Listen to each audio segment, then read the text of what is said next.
microphone. Okay, thanks. Hi, I'm here to represent the Metropolitan Chicago Data Science Corps. I am a geophysicist, data scientist, and the PI of the coordinating institution for this. We have many co-PIs, other PIs, data science practicum instructors, evaluators, coordinator, who are absolutely critical to MCDC. And some of them look forward to being at this kind of workshop in the future, and you'll probably, hopefully see them. We are organized in various teams, like more than a dozen, and we take full advantage of online collaboration platforms like Zoom and Basecamp. And we also organized the inaugural in-person MCDC workshop in June for students, community partners, and faculty. And it's different than your typical kind of workshop. And it was really special in part because it was in person and was also very inspiring. We contribute to student learning and engagement in 3 phases. Phase 1, we offer a wide range of foundational data science courses across our 5 universities, right? So we're a team of 5 different universities in the Chicago area. And these courses provide multiple different pathways for students to towards MCDC. We also offer a data science practicum where students engage with a community partner and learn about a real world data science problem. And then finally, we offer summer internships where students get paid a stipend and actually solve a data science problem with a different, each team of students works with a different faculty member, a different community member works on a different data science problem. Our faculty are diverse, and we have diverse expertise, and we are working together to make like a blueprint syllabus for this data science practicum that, has common elements. It's a skeleton that can be shared and exported as well to a community college and a city college who want to work with us. We also try to repackage these summer internships as things that can be included in foundational data science courses. These are logos of the community partners that students have already completed projects with. Their missions range from racial equity and increased mobility to connecting community spiritual practices to solutions for climate change, to a tree population health monitoring, to identifying and remembering Black Americans killed by police in the past 100 years, to increasing industrial composting practices, and addressing food insecurity, and much, much more. Thanks.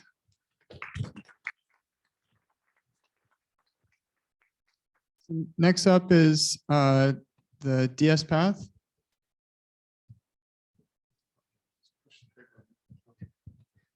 Hi, thank you. My name is Payali Pendu. My colleague Mariam Saloom really wanted to be here today, but she's about 7.5 months pregnant and couldn't get on the airplane, so here I am. If you ever get a chance to meet her, she's pretty great. I know she'd like to meet most of you in this room, so if you see her at a conference, say hi. Oops.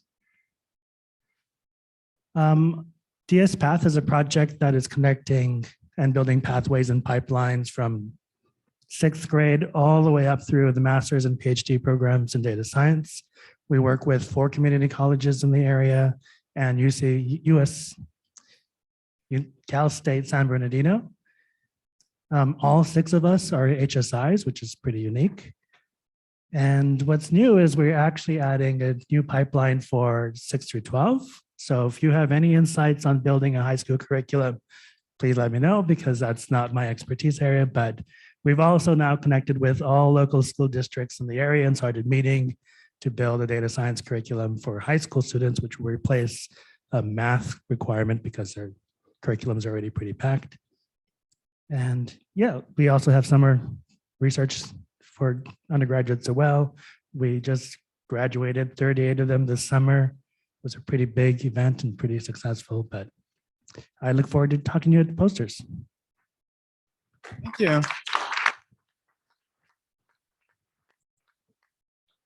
Next up is Das.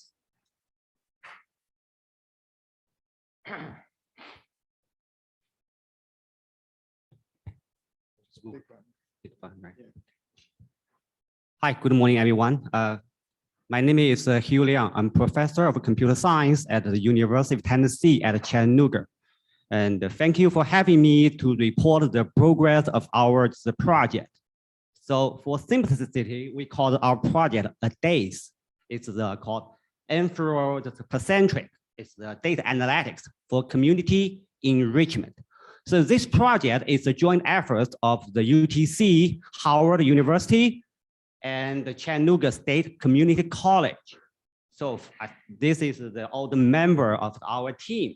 So our the expertise range from the computer science through sociologies. So we are very a multidisciplinary team. So this is our objective, to develop a community engaged, multidisciplinary education and research program for the anthropocentric data analytics. So anthropocentric, it's not a completely positive term. It means human beings is more important than anything else. So we prefer using the Abraham Lincoln statement to define our the anthropocentric data analytics as by the human, of the human, and for the humans. The by the humans means the human beings get involved, okay, they interact with the machine learning through the whole life cycles of the machine learning. So, and of the humans, we regard the machine learning as the extension of the human brains. So, for example, like the interpretable neural network and the physics guided neural network is in this category. And for the humans means the human is machine learning have to benefit, okay, the human beings. Like yesterday, some scholar talked about the fair and the care. And also our project, like the AI-enabled medical device and the smart city. So this one is in these categories. So now I'm going to jump to the accomplishment. So first one, we develop a series of the new the curriculum for the data science. So in the free, the institution, we create 4 or the develop or advanced like the free data science program. And the workforce training, I want to say that UTC, 100% of the graduated at days awarded, they got an offer from industry or the full scholarship from the graduate school. And the workshop and hackathons, I want to emphasize that you can see that the 70% of the participants are female, and many of them are just the minority. And also we develop we extend the collaboration with the local communities.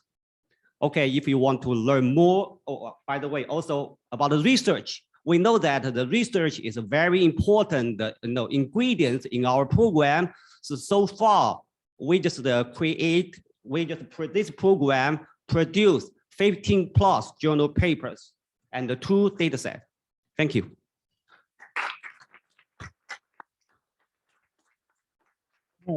Next up is, there's no acronym here. So Missed the vote on that one.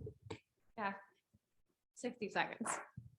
Hi, I am Rebecca Napolitano. I am the PI for this no acronym DSC. We'll come up with one maybe at the end of this meeting.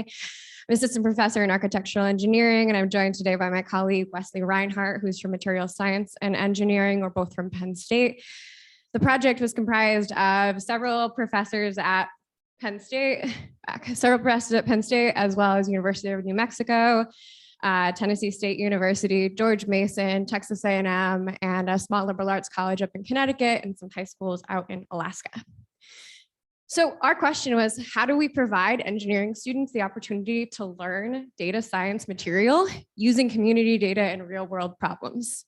And so to look at this, we have started to we're curating community data sets with notes about actually how you can infuse these into curriculum and how people can use them. We're doing plug and play lesson templates across engineering. And we're also doing teach the teacher documentation. So that way we can facilitate not just people who already know how to teach data science, but also those who are interested and domain experts in something, but want to infuse this into their curriculum. If you want to know more, come to our poster. All right, next is Aesop's Fables. Thank you.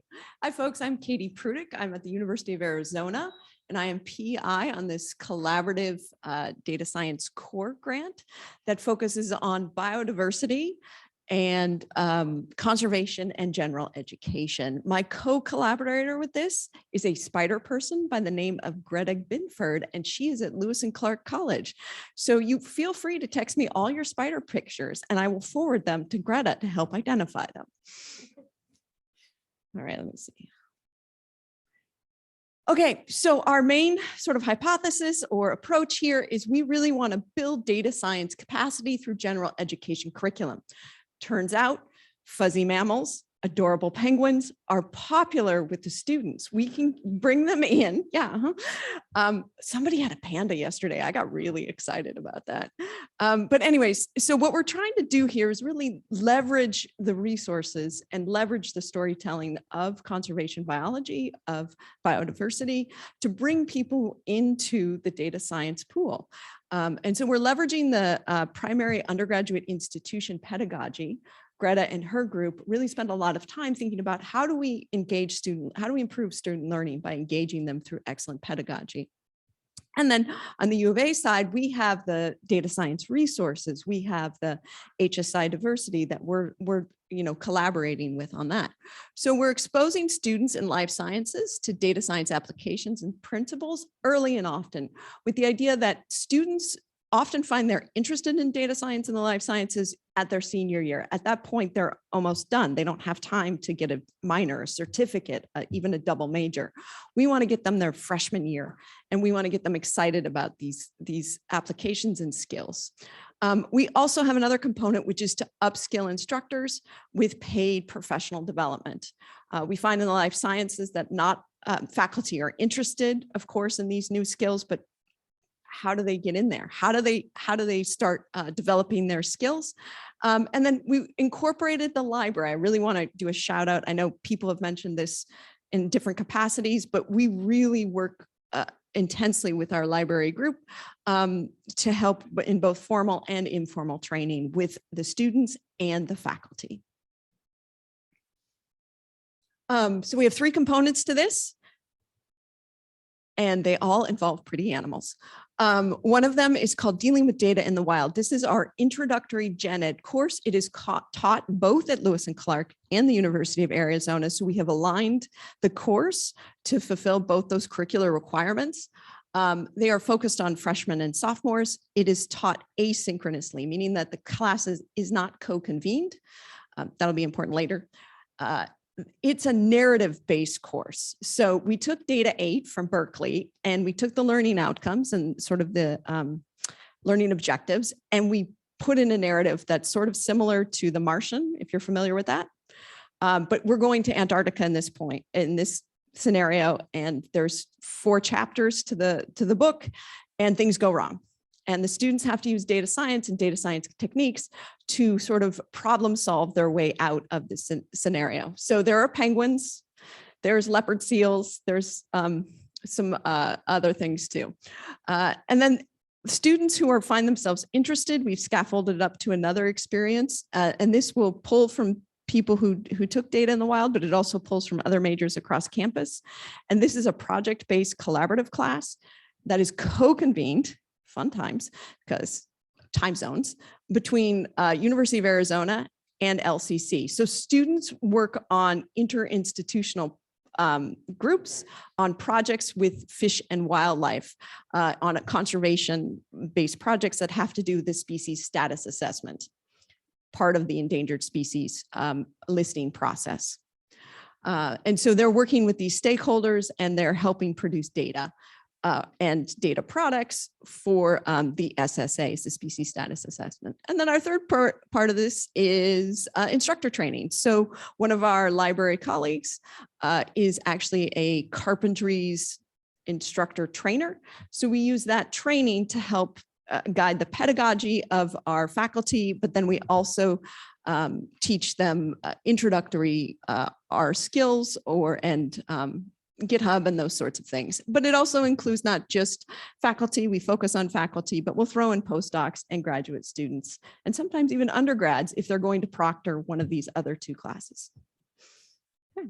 And come see me, I've got at my poster hex stickers. So come get a penguin hex sticker if they're still around. So thank you so much.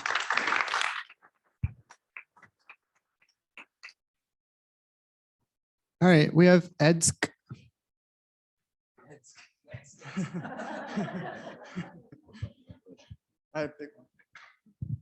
Okay, I'm Nate Quarter. I am the co-PI on the Earth Data Science Core, or EDSC. I work with Jennifer Balch and previously with Leah Wasser. They wrote the grant and got the award, and I came in and kind of helped make sure that it did what they wanted to do. You can see by the name of our DSC there that one of our goals is to fulfill workforce demand at the intersection of environmental science and data science. High-level overview of the program. I mentioned a lot of this yesterday, so I'll go really quick. We partnered with 5 institutions, including 2 tribal colleges and universities, an HSI, and a community college in the Western US. We've engaged with 60 students and 8 faculty members over the 3 years of the program. We have focused our recruiting on women, minorities, indigenous communities, people of color. Includes a 12-week paid internship where they learn how to do relevant GIS and environmental science using Python. Here's some examples of some of the student projects that have come out of the program. You can see that they're working with different spatial data types, time series data, mapping examples, etc. There's a screenshot of 40 or so of our participants, and you can see that we're a pretty diverse and amazing group. And then in addition to teaching the, so in addition to serving as the lead instructor for the 12-week training, I also help develop and collect and analyze educational research tools to assess like the growth in students' comfort and confidence with different data science skills. And so be happy to talk more about this. Come see my poster. Thank you again for the support.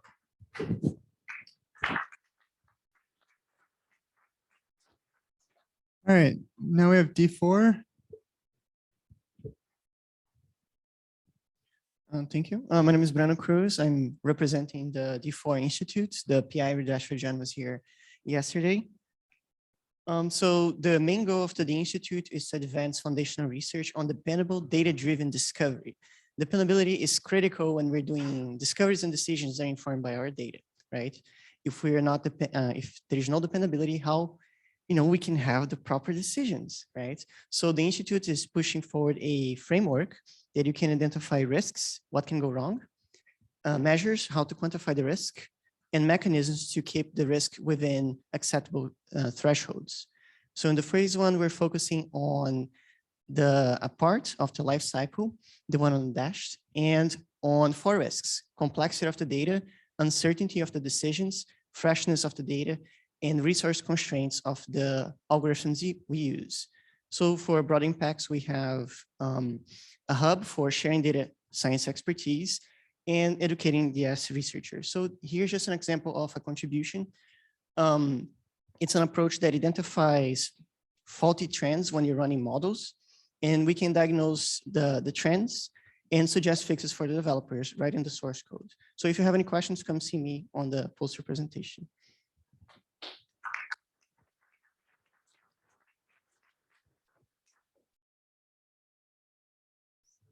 We have one of the tripods.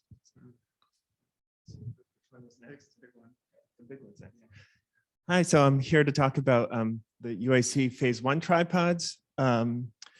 So I'm the PI of this institute. On the right are the other people who are organizing it. Actually, the initial PI and co-director was Tanya, but she ended up leaving for Ohio State and left me with administrative responsibilities of my own. But yeah, we did a lot of stuff. So I only have one slide on this because I'm going to stay up here for the next group of slides for phase 2. But we basically were focused on promoting data science and in transdisciplinary collaboration within one university. And we did a lot of things. We were involved in creating a new Bachelor of Science degree in data science, which spanned 3 different colleges. We launched a lot of cross-departmental seminars. We somehow hosted 3 long-term visitors, even though it was during COVID. They visited in person. It was at the very beginning, at the very end. So we held workshops for high school students. We had strong growth in just the data science areas. We funded over 20 students and 1 postdoc who got a faculty position, and all the students were jointly supervised across different fields. And we published lots of papers, and I think we were successful because we got phase 2. So if you look at the top, so UIC was one of the phase 1s, that's why it's in parentheses. And then the other phase 1 that was involved is Northwestern, TTIC, and UChicago. And Varun Gupta gave a talk on that phase 1 yesterday. And then we also joined with IIT. So we got together all the research universities in the Chicago area. And we even have a logo that's on the right. It fits a mixture of Gaussians to the Chicago skyline. That's fun. And on the left are the universities involved, and I'm the lead PI of this effort. And so we started with ton of faculty members, and here's their breakdown by field and their profile picture colors also by university. We actually have more now because more people have joined the Institute since we got the award. In particular, because we had growth in these areas since getting the award. We also partnered with industry at the bottom right with Google. And there's a lot to say, so let me just give an overview. So this is the Institute's name is IDEAL, which was taken from the other institute we joined with. We didn't have an acronym, so we couldn't use ours. And the goals are basically to solve foundational problems ranging from the core foundational areas of data science to how it interfaces with the real world and with other disciplines. And we're going to broaden participation both nationally and locally, build lasting infrastructure, and foster connections in the Chicago area. And one interesting thing that we do is we take a very comprehensive view of data science. So in addition to including the core groups where we've been successful, like computer science, electrical engineering, probability, statistics, we took the strengths of the institutes in the Chicago area and we incorporated them like very integrally into the institute. So for example, at UIC, we have one of the nation's best logic groups. And so there's a new direction about logic and machine learning that we're pursuing. Or for example, at Northwestern, there's a very strong econometrics and algorithmic economics group. And so we're bringing that in and actually also law. So we're doing data science in the law, et cetera. And we're also involving Google research integrally as part of this. So to make sure we're grounded in the real world. Right, and this is a fun thing. So we're trying to join the Chicago area. This is the leftmost thing. So we're holding just events at all of the locations, and we're making sure that people actually drive and come across. We're letting students, for example, cross-register for courses across all 5 universities and paying for their Uber rides. Graduate students, we can't scale this to undergrads. We're kind of a hub for the Midwest region. And so we actually, these are, again, research universities in the Midwest, and people from them come to our events.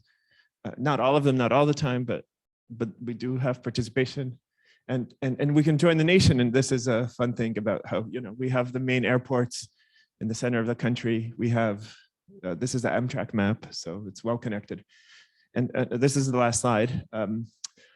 So let me just, so there's a lot to do. It's a big institute, right? So on the research front, we have special programs. We continue doing the phase 1 thing that Varun talked about, where each quarter is a different special topic.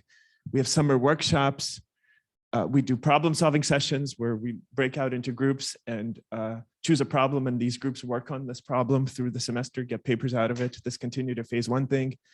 We do cross-institutional seminars, other things too. And for educational programs, we have a pre-REU workshop where it's where students can come and they get prepared to apply for REUs. We have teacher workshops where we interface with local teachers and talk to them about how they can incorporate data science in their classrooms.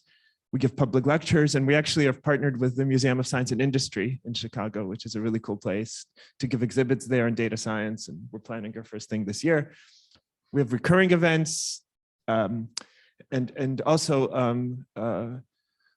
a lot of things having to do with personnel. So undergraduate, graduate, postdocs, visiting fellows. And again, all of this is, there's a lot of interesting stuff, how we're doing pretty much everything cross-institutionally. And so anyone who's funded has to not just talk to one department in one university, but multiple departments in one university and actually multiple universities. And so co-supervision, et cetera. Okay, I think I'm done. Thanks. All right, next is up as Encore. Ahmed.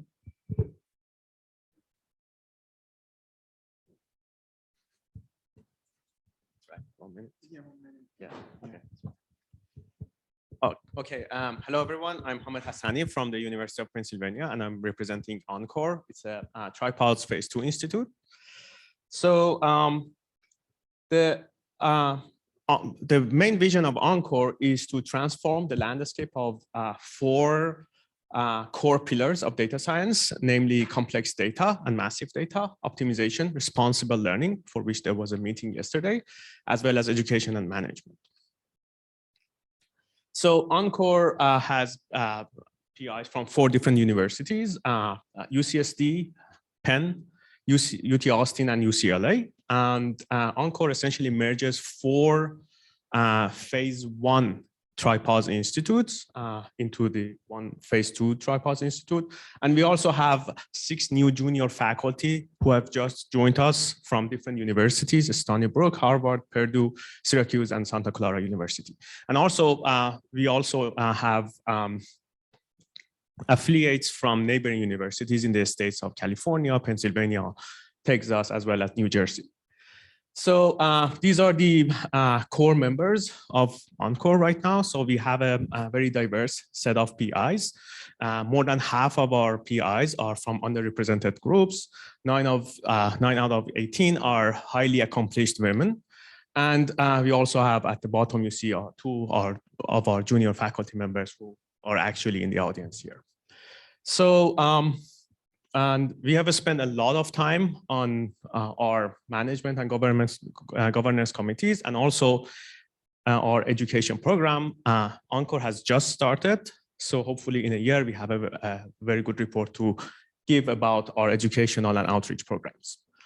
And let me actually stop here with the 4 main research themes of Encore, which are complex data, responsibility optimization, as well as exploiting structures. And as I said, Encore has just started. We are very much looking forward to doing great things in the next 5 years. Thank you very much. All right, next is UCD for IS. Good morning. My name is Naoki Saito. I'm a professor of mathematics at UC Davis. Our institution is supported by Tripod Phase 1. It's called UC Davis Tetrapod Institute of Data Science. And then we decided to use name Tetrapod because we mainly consist of 4 departments: math, statistics, computer science, and electrical computer engineering. And we felt that the tripods, tetrapods is a little bit more stable, than tripods. So as you know, many you also probably faced with difficulty with COVID restrictions. Yet we published a lot of papers, and then we made a lot of dissemination effort in terms of presentation talks at various workshops and conferences. And then our main research theme basically consists of 3 pillars. The first one is the fundamentals of machine learning directed toward biological and medical applications. biological medical applications are UC Davis strength, in fact. The second theme or pillar is optimization for machine learning, especially large scale and non-convex optimization. And the third one is high dimensional data analysis on graphs and networks. So my poster today is a particular research project I'm directly involved. And then this is an example of vertical collaboration with my postdoc, Stefan Schoncheck, and then Eugene Schwartz, who is my PhD students. And some of you here probably might remember the NSF program called VIGRA some time ago. It's almost like 20 years probably. And then this is, in some sense, one example of doing things like this research. And then what we are trying to do is to emphasize the importance of data analysis on graph. And traditionally, graph signal processing is done to deal with the data measured on the nodes of the graph. But now we can also do the similar things. Okay, the data measured on not only on nodes, but also on edges and also faces like triangles or pyramids and so forth.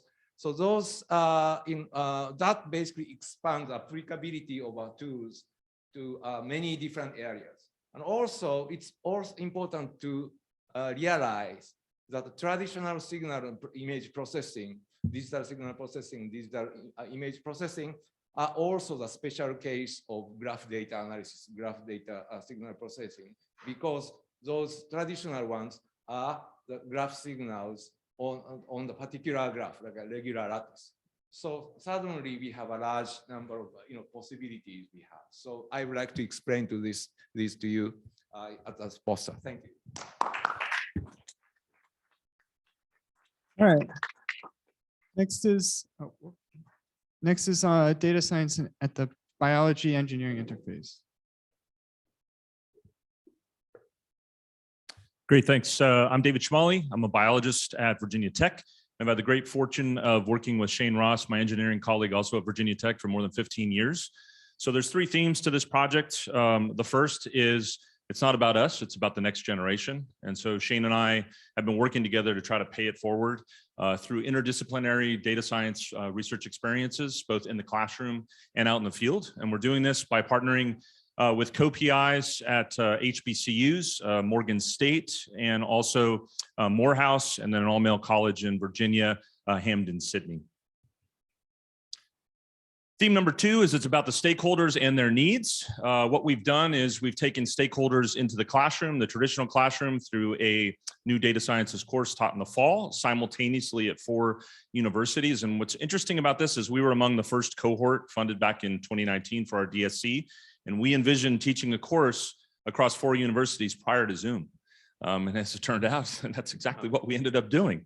And so bringing stakeholders into the classroom, but then also into these research experiences has been a big part of what we're doing. Third theme, teamwork. What we've done is we've mandated that these students must work together in teams. We're sort of flipping the traditional REU model. For those of you that have hosted REU students, it's often a supplement for 1 student assigned to 1 grant, and that's kind of how it goes. We've said we're doing more. We're going to take 1 biologist and 1 engineer, pair them together with the belief that you're getting more than 1 + 1 as a result of that partnership. And so if you'd like to talk a little bit more about these 3 themes, come on by my poster. I'll tell you a little bit more about this. We did just host our first cohort this last summer, and we're in our 2nd cohort now with our course being offered this fall and again next summer. I will say to the POs in the audience, one challenge that we're facing, and I think other projects are facing too, that are supporting undergraduates, is if we want to train the best and brightest, we have to pay them well. We are losing some of the best and brightest because we're not paying stipends that are matching with what other opportunities are out there. And this is a real significant issue that we're facing. And so we need to come together to talk about how to solve this. What we're trying to do is outcompete other REUs by offering more money, which of course then means that other REUs are suffering. And so we need to find a way to bring that bar all the way up. So if you've got any ideas about how to do this, let me know. Come by my poster. Thank you. All right, next is the SoCal Data Science. So much. Yes, so our program, the original name, actually, we had a cool acronym called CADET, because we thought that these are like young group of people, learners, but there was some association with military, I guess people weren't comfortable. So we changed it to SoCal Data Science. And the focus is on data science itself, data science training. So these are the PI, co-PIs, 3 institutes. No, you can go back.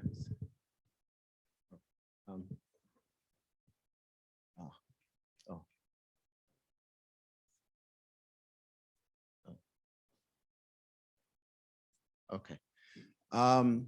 Yeah, so the PIs, they come from 3 institutes, 3 layers of higher education in California, from UC system, Cal State, and community colleges. So the structure of the program has been, our goal has been to recruit, train, and dispatch a diverse workforce in data science.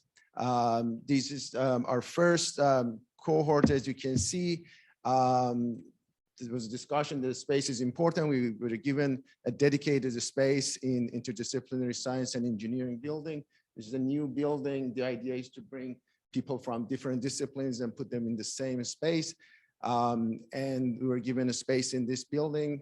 So our first cohort, we recruited 32 students, 87%, they were either women or URM. They came from UCI, Cal State University at Fullerton, and Cypress College, which is a community college. So the students came to our program. We actually now recruiting the second cohort, and they take some data science related courses, and then they participate in the summer research program. So this is just a summary of year 1, which is also like more details about our program. And again, more details you can find in our posters. But the program, so there were some course development, curriculum development. So we developed 4 new courses at the 3 institutes that the students, they take these courses through the academic year. And then the first week of summer, we had a boot camp that we covered a lot of topics, including programming and different career path and different skills that they needed. And then they participated in 6 weeks of summer research. And as you can see, so that's part of the interdisciplinary science and engineering building. So we divided them into 6 groups, each of them sitting at a different table and working on the research projects. And the research projects, they came from our collaborators and industrial partners, included anything from cancer research, neuroscience, environmental studies, COVID, and education. So students work on that, and every week they're presenting their work to the rest of the group. At the end of this, the program, the 6 weeks program, as you can see, like at the bottom, we had similar, so there was a lightning talk, and then there was a symposium that students, they presented their work. Besides that, we also had some workshops that we developed and offered to instructors at Cal State Fullerton and Cypress College. And we also developed 2 summer programs for high school students in addition. Thank you.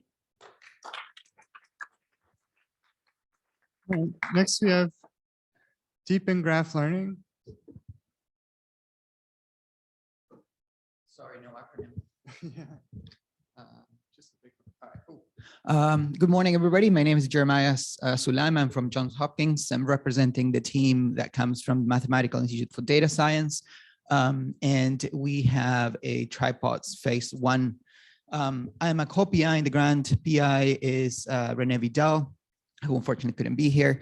And so this project is all about studying the foundations of deep learning and graph learning.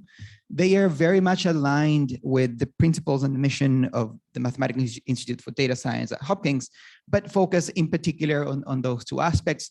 So different co-PIs and different teams at Hopkins study notions of, for example, inference problems on graphs that are related to dynamical systems.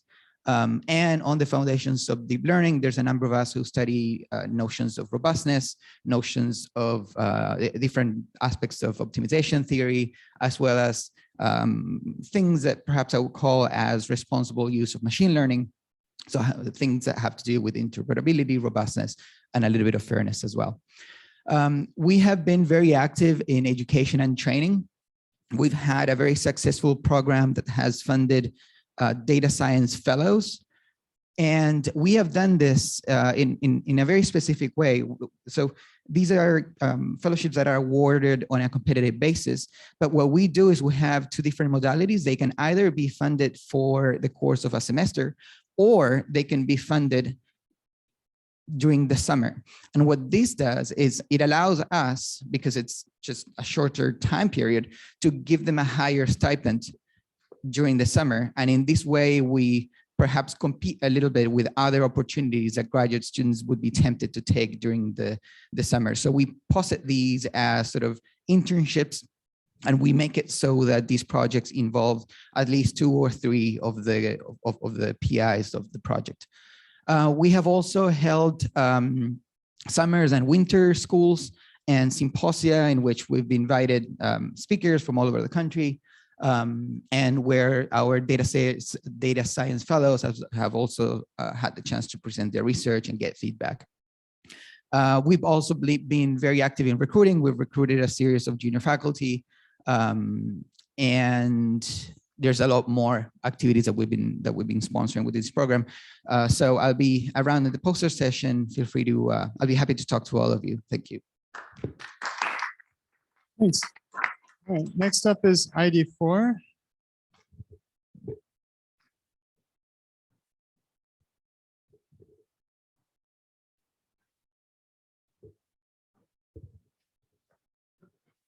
Good morning, folks. You've seen me before, and here we are again.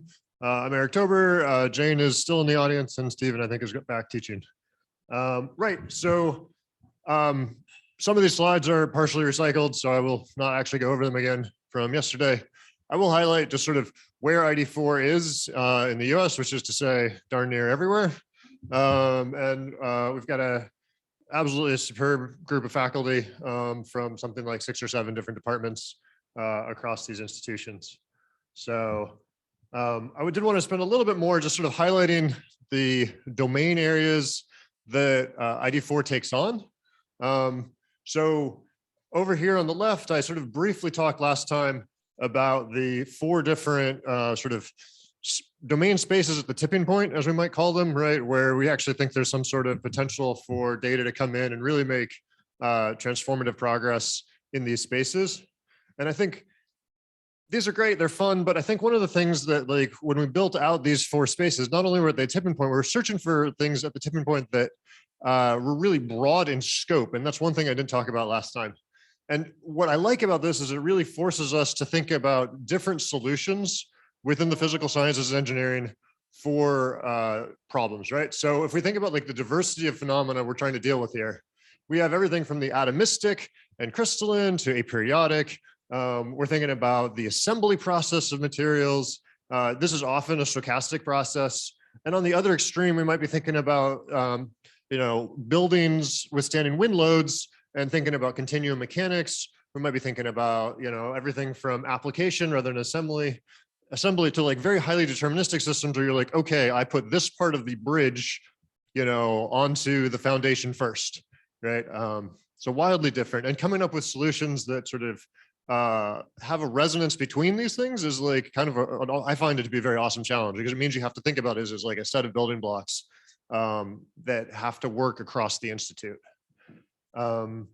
Okay, so in general, our workflows tend to follow some sort of design space definition. We're very keen in moving into high dimensional spaces and using differentiable models to try to navigate those spaces. While we're being incinerated, we also think a lot about experimental realization. About a quarter of the team is experimentalists. So we're have a significant effort in open source development and putting user-friendly tools on GitHub and the like. We certainly would love more collaborations in that space. And I'll talk a little bit about some opportunities involving the sort of broader impact side of things as well in a couple of slides. Okay, so I had this up sort of briefly last time, but I want to pause here a little bit more because these are like things that we really need work with. We'd love to work with the community on. Yeah, it's pretty overwhelming in terms of the ways in which I'd say there's opportunities to play with us. First and foremost, though, I will like note that given the number of DSCs here, we would love to like connect with your students in however you see fit. So yeah, it's in terms of actually getting engaged, right? Like the 4 or 5 areas that I think are sort of most pertinent, right, is thinking about where are there like ways in which we resonate enough that a supplement actually makes sense. 2 is we would love to be able to work with, say, for example, DSCs and provide capstones projects. We have a significant chunk of funds devoted to postbac fellows, right? And what does that mean? That means that we'd support a student who's perhaps needs a little bit of a helping hand to get to grad school, but you know that like based on, for example, your experience with research or with class, that they really have what it takes to get to grad school eventually, but they need a little bit of, let's say, a year to sort of get their CV in order. And then certainly pertinent is we have a good bit of funds as well for visiting fellows. And what that basically means is we will pay for travel and accommodation for you to come visit one of our institutes, and probably more realistically, one of your graduate students to come visit one of our institutions for, let's say, a semi-extended stay, right? We're not going to pay for 6 months. We might pay for a week or 2. And this would be like really focused in on like, let's write a paper together. Let's generate some data and really get something done, and not just like sit around and drink coffee for a week. And then speaking of meeting co-organization, I think I will be talking about that at the very end of all this. And I think that is that. Right. Next is iGuide.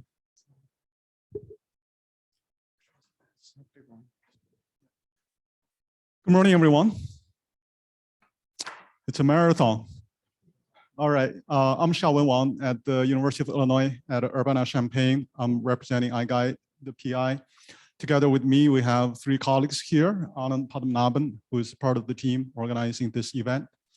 You've met him, and Carol Song, who spoke about data and cyber infrastructure yesterday on the panel. And also Mark Ward, he's part of our team, but he'll be presenting another HDR project he's leading. I have mixed background in geography and computer science. I consider myself as a geospatial data scientist.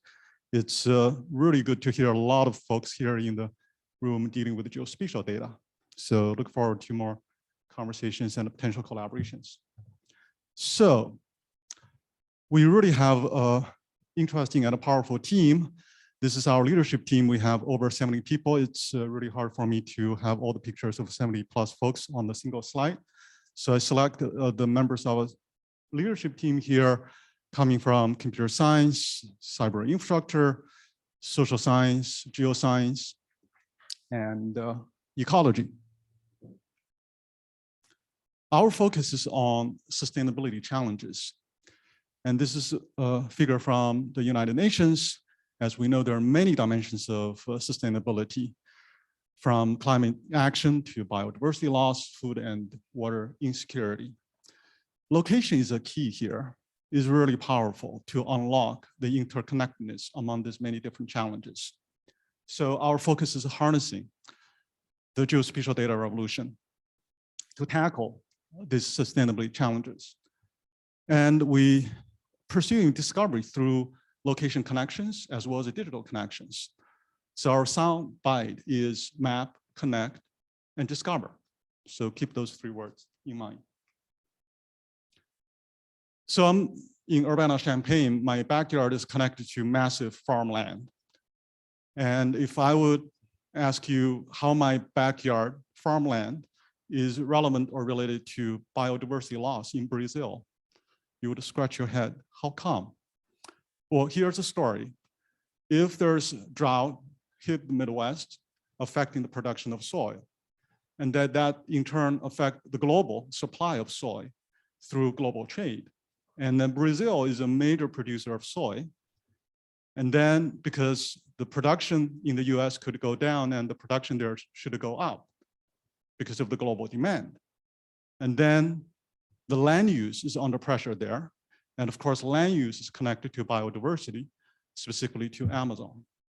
So the biodiversity loss there could be connected to the farmland, connect to my backyard.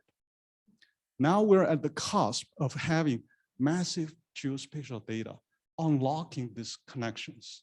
And even better yet, have the potential to predict the interconnectedness going forward. There are many such sustainability challenges are behaving in this fashion. We have to address these challenges in a holistic way, cannot push one button, forget another button in terms of our potential solutions. And the location is a key power piece linking all these different dimensions. Now, if you want to draw all these different data sources coming from very different domains, you need a powerful cyber infrastructure. So go visit Carol Song's presentation on the cyber infrastructure platform, iGuide platform. Now you also need to work with multimodality, knowledge-guided AI frameworks. Not just knowledge from a single domain, knowledge from multiple domains. This is the concept of geospatial knowledge hypercube, infusing data of different sources from different infrastructure, from different domains together to inform potential solutions to sustainability challenges. So we have 11 institutions. I mentioned our 4 colleagues here from Illinois and Purdue, but also 9 other institutions listed on the right side. My email's there. The first slide has iguide.illinois.edu, which is our URL. And education workforce development is really a critical piece of our puzzle. So we're very much in the context of convergence science, combining different domains and disciplines. And these disciplines need data science advances to inform their scientific discovery approaches. How do we come up with the flexible pathway for different learners to gain data science knowledge to pursue convergence science problem solving? So we have a framework. We are pushing toward implementation. Come to Anand Padmanabhan's poster for learning how this framework could work and could become a collaboration venue for us to work together as a community. Thank you.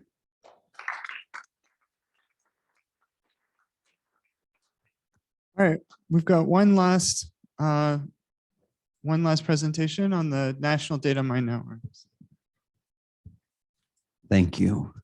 Oh, flip the slide. So I'm Mark Daniel Ward. I'm in the Office of the Provost at Purdue University. There's a huge team of people supporting this effort. There's, I think, 12 co-PIs and senior personnel, and then we had 150 letters of collaboration. So I just kind of waved my hands and said, there's no way I can represent everybody. I give you 30 seconds of context what we're doing at Purdue. It's a university-wide effort. We have projects with 70 different corporate partners. We're the Provost's Data Science for All initiative. There's 1,300 students in our program from all the different areas on campus, about 1,100 undergrads, about 100 TAs, and about 100 graduate students. And we're basically a conduit for doing data science work with industry. We actually conduct the work with our data scientists and all of our corporate partners staff with the companies themselves. Throughout the academic year, we have 9-month projects. So last year, we were fortunate to get a $10 million Lilly Endowment grant to have a statewide effort and help other universities in Indiana spin up efforts like this. And then we also got this Data Science Core grant from the National Science Foundation. Every dollar of the grant goes directly to undergraduate students. It's just 300 research stipends, $5,000 each, the easiest budget I ever wrote. And we had 120 different minority serving institutions send letters of collaboration to support this. The students can work with all of these companies that we've signed legal agreements with, and they work remotely, of course, from their home institution. There's usually a handful of students at each school, and so they support each other. And they can work with research faculty if that's their preference, but the vast majority of them choose to work with companies. And it's across all different areas of the data sciences. So we see an opportunity to do more of this. I'm a little dismayed that we, most of us being academics, have not worked more closely together to do things across institutional boundaries. So I want to throw out one more thing. We're putting in an NSF engines proposal, a type 2 proposal in January. By we, I don't mean Purdue. I mean, just like this grant, the American Statistical Association's the lead institute on it. We're going to ask NSF for 24,000 research stipends for students. Thousands and thousands of undergrads we feel across the Midwest and Mid-Atlantic part of our country aren't having the kinds of opportunities students are having on the coasts. And then when they do get those opportunities, tend to flock to the coasts. And there's really a need for this in the middle part of the country to have opportunities where students are working with companies the whole academic year. So that proposal goes in mid-January, and I'd love to discuss with anybody that's interested to partner with us on that. Thanks. All right. So now we go to poster sessions, right? Or there's one more. Oh, sorry, I did not know. Okay. All right, our last speaker. Hi, I'm Andrew Chrislieb. So I'm here representing a data science course program. It's a partnership between Spelman College and Michigan State University. We're specifically here to focus on how we build pathways such as 3-2 programs. So the innovation here is that students do 3 years at their home institution and then complete 2 years at MSU to do a master's in data science. For us, it's all of STEM plus a master's in data science. So we're working on curriculum that can actually take a biology student and by the end of 2 years, make them a competent data science in this program. And so it's really what our goal is. So if you want to go to the next slide. So far, we have our first cohort in place with this 3+2 program. Part of what we're doing is also building a minor at Spelman at the same time to help build up connections in data science. Innovations so far include a nice summer bridge program that's actually really been effective. Another thing that we're doing that I didn't mention is we're also working on faculty training in sort of a reverse process where we're trying to provide expertise at Spelman College by training their faculty so that through a year-long program, they spend a year with us taking courses online and getting up to speed so they can bring data science back to their home programs, their home institutions, their home departments actually. And so those are the things we're doing. I'd be more than happy to talk with you about what we're doing. I would say the most complicated thing in anything like this is how you develop a proper MOU between 2 institutions to properly support programs doing a 3+2 program. So if you want to talk about that, I'd be happy to talk about that with you at length.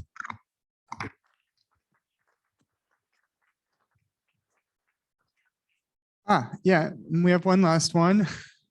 GDSC, sorry. I can't promise I'm last, but I'm David Madison from Cornell University. I work in the statistics and data science department and also in applied mathematics. I'm PI with my partner Mujdat at University of Rochester on a tripods phase 1 proposal, the Greater Data Science Cooperative. I put up some research topics here, all really at the foundations, and then the pandemic hit in our first year. So we had a pretty active COVID-19 working group. Some of our biggest accomplishments that we're proud of, we started with workshop ideas, but we transitioned to what we call research studios. It's really working meetings, getting new research ideas and researchers together. Our machine learning and medicine seminar was virtual before the pandemic, and it thrived through the pandemic. The infrastructure was there. We do a symposium on that every 18 months now. We partnered with the Rochester area Data Science Consortium, which is an industry university partnership. Healthcare modules, healthcare data science modules have been developed, and now this is transitioned into broader data science through something called eCornell. So if you don't want to do an introduction to R with all your courses, have your students go to the module. So it's a resource that's broader than just Cornell now. Something I'm particularly excited about is that we've worked together to found a new journal called Data Science and Science. Part of this has been my collaboration with 2 other HDR institutes.